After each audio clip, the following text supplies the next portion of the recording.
Yes. No problem. Wow. So, taking a test tomorrow, chapter 8, we are reviewing. I want to tell you guys exactly what's on the test so there's no surprises. And so that when you get the question, you'll say, oh, hey, Mr. Saab mentioned that yesterday. And it will be in this same order. So we'll be moving through the same order as this study guide. 10. I think 10.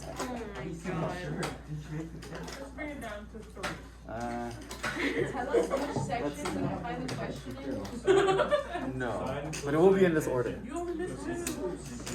So the first question will be from this section. How many questions are there? 10. Oh my god. You should know. They're in order. Yeah. They're in order. Not that one. So, first one is let's take trig functions. So if I give you guys a triangle, whoops, that is a So if I give you a right triangle, and I say that this length here is 4 and this length here is 3, how do I find the missing side length here? Pythagorean theorem. It's going to be a squared plus b squared equals c squared. Or we can say that's 3 squared plus 4 squared equals c squared. 3 squared plus 4 squared, what is that going to give me?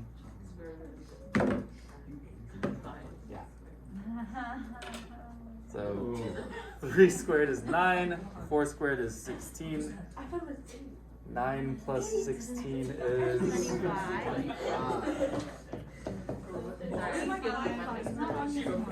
That's okay. Oh. We understand this, yes? Yeah. Okay. I'm going to take too much time on this. So, if we have these 3 sides here, I can then have a reference angle for my theta. And I can write all 6 trig functions. I'm just going to write one of them because I don't want to write all 6. What is the sine of this triangle? Sine would be 3 over 5. That's opposite over hypotenuse. If we don't add that, would it still be right? Add what? That is wrong. Like if we just do that one and we don't add this thing, would it still be wrong? It's multiple choice. Oh my god.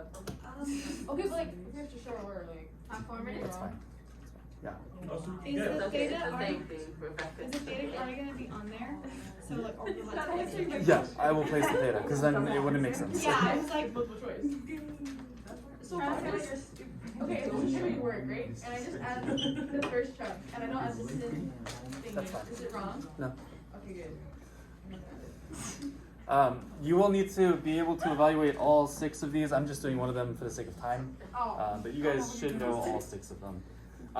Chances are I'll probably do something matching kind of like what you had for your warm-up right now, where you'll drag and drop them in the right place. Can I take my finger? It will be on Go Formative. If not, then I'll probably just ask you to give me one of the 6 trig functions, and you'll have to be able to choose out of a multiple choice. So either one of those 2 formats. Sound good? Solving for a missing side.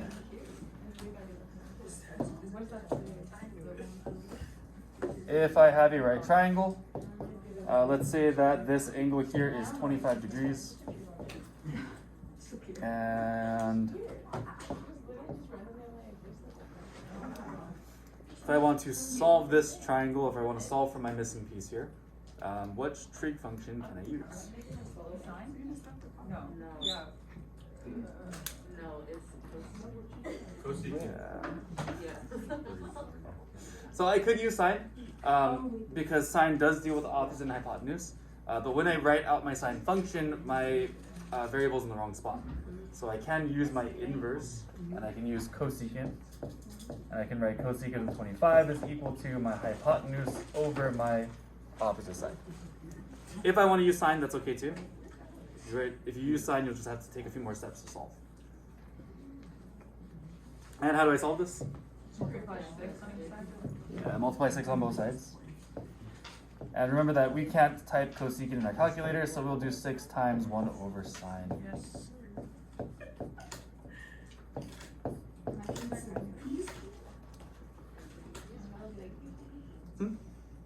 14.19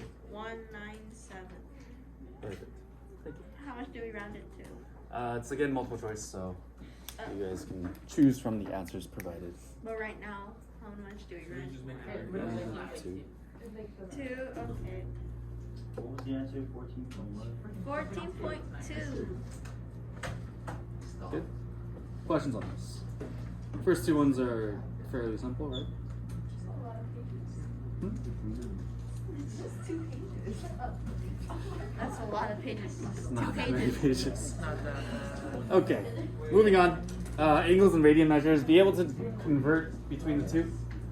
So if I gave you something like 240 degrees, how do I convert this to radians? Pi over 180. Pi over 180. And this just becomes 240 pi over 180. And I could reduce this down to 4 over 3.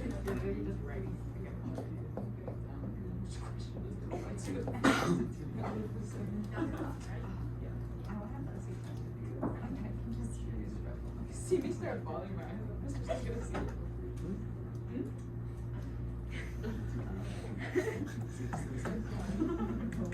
Then going the other way, radians 2 degrees. If I have, let's say I have pi over 2, what do I multiply this by? That's 90 degrees. It sure is. If you remember some of these, sorry if I sound sarcastic, I'm not trying to. We got this on camera. If you do remember some of your major unit circle pieces, you'll know that pi over 2 is 90 degrees. If not, you can always multiply this out. We get our pi's cancel out and we get 180 over 2, which is 90 degrees. I'm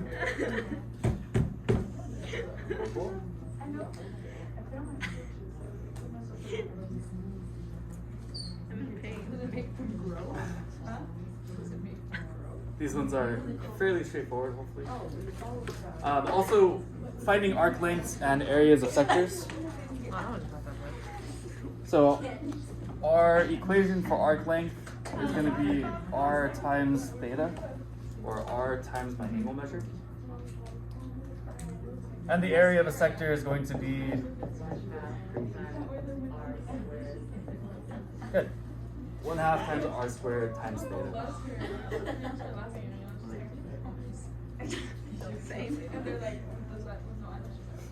Important thing about these two formulas is my angle measure has to be in, yes, so my theta must be in radians. So make sure that you have this in radians first, and then you can multiply and keep it in terms of pi, just like we did for our warm-up today. And again, this is multiple choice, so you will see that your answers have pi in it. You'll know to keep it that way.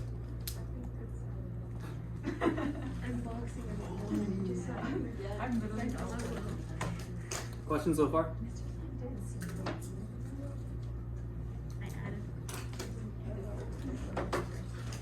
Can I just go to the next page? Do we need a little bit more time? A little bit? Do we need more time? Whatever makes you comfortable, Mr. Yu. It's cold? You can have your sweater on. This is nice. Is it? It is pretty cold. This corner is the coldest part. Well, you're weak. Yeah, we were completely Actually, yeah, that's backwards. That hit me personally. Oh, what did you tell me? I can't think of it. Good. You're so mean.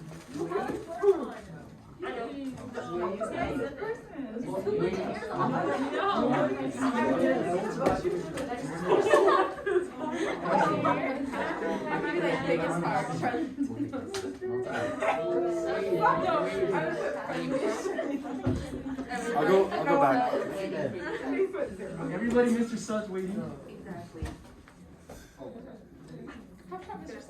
What? Oh yeah, that's fine. That's fine. That's fine. Yeah. You can put it in that section. I'll go back. You good? Yes. Okay. 8.3 trig functions of any angle. If I gave you guys something like this, remember that if we have a circle on the coordinate plane, and let's say this is like 3, 4. Oh my god, how do we mess it up? Oh my god. Then we know that this length here is 4. We know that this here is 3. And we can find our radius by, again, using the Pythagorean theorem. How do you make a perfect circle? I don't even know. With the shape. Circle. This circle. No, he did it. How? I know. My circle is so crooked. Oh, God. Better than my circle. This isn't even considered a circle. This is like half square, like mine. Circles uneven. It is. With this question, though, I'm not going to give you guys the diagram. I'll probably just give you a coordinate, so like an x value and a y value. We have to graph. You don't have to. I will ask you to find one of the 6 trig functions. So, if I ask you to find like what is the cosine of my theta, then my cosine theta would be 3/5. Remember this? So if I give you guys just the coordinate points, you guys should know how to write out these trig functions. Do a perfect circle? No, I give up. Oh, mine's good. Also, unit circle. The unit circle one is going to be a fairly simple question. You guys can reference the Desmos activity that we did on Friday, if that helps. So if you look back at this, then we have something like this. No, Wait, you're open you that just up for like cheating. That's fine. Can we do this for the SAT? So if I ask you guys Can we like type them out? what coordinate corresponds with 30 degrees, so if we're looking at 30 degrees, then our coordinate would be Square root of 3/2. comma 1/2, right? 0.5. So What? it would be, That's 1/2. I could say 30 degrees is square root 3/2, comma 1/2.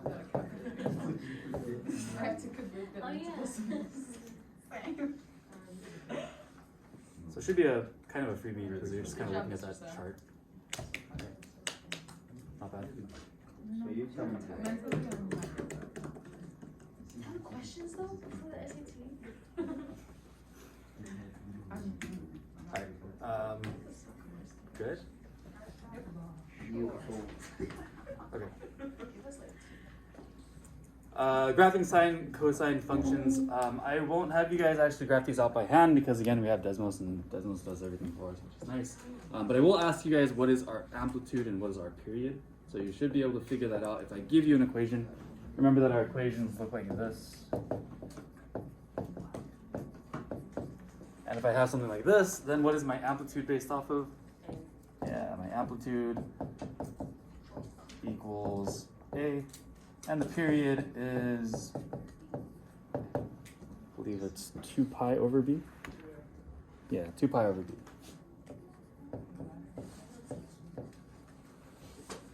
So just plugging these guys in. Amplitude is A, and period is 2 pi over B.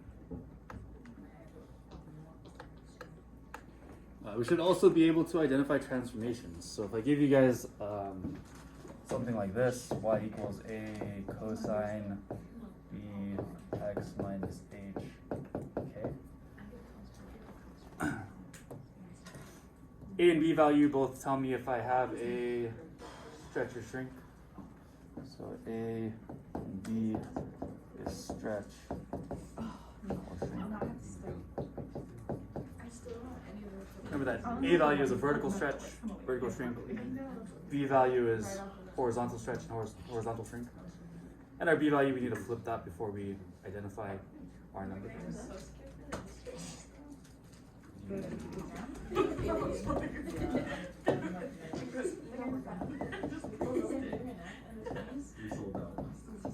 beginning, like the first unit, and this unit. Everything else is out different. H value does what? Horizontal.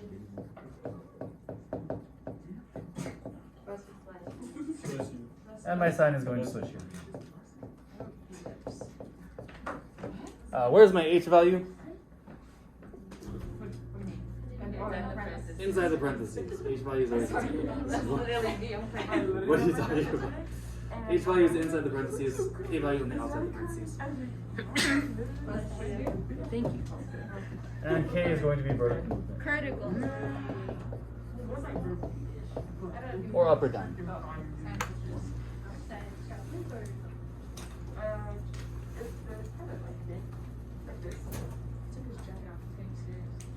It's on you. What? She got the one. Number one, right? Ready? Almost done. Yes. It's the last part.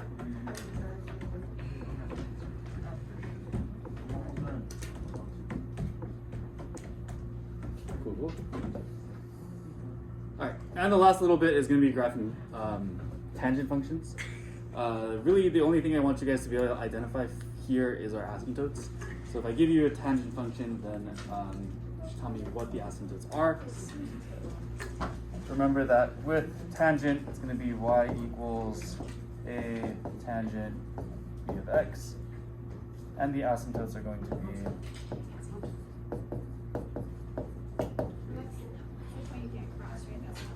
yes. I believe it's pi over 2b.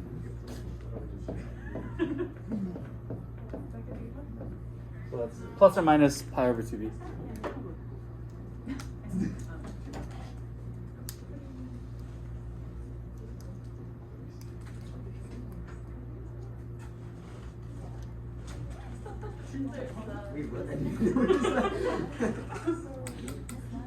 Why? What? Wait, what?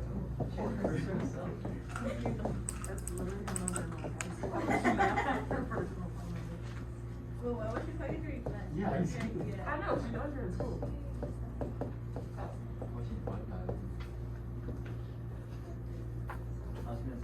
It's like period, right? Pi over just b. Yeah. It's an absolute value of b, but just b works fine. So tangent is plus or minus pi over 2b. Cotangent is going to be 0 and pi over b. So just remember that. You probably won't get both questions here. You'll either get tangent or cotangent. So know both. Any questions? For the asymptote for the cotangent, it's always 0 and. Yes, always 0. Other questions? Seems like an easy test. Yeah. Actually, no, but. So, give me one area of improvement. If you have no areas of improvement and you know you're going to get 100% on this test tomorrow, you can say, thank you for being an amazing teacher, Mr. Seth. I'm going to get 100% on this test.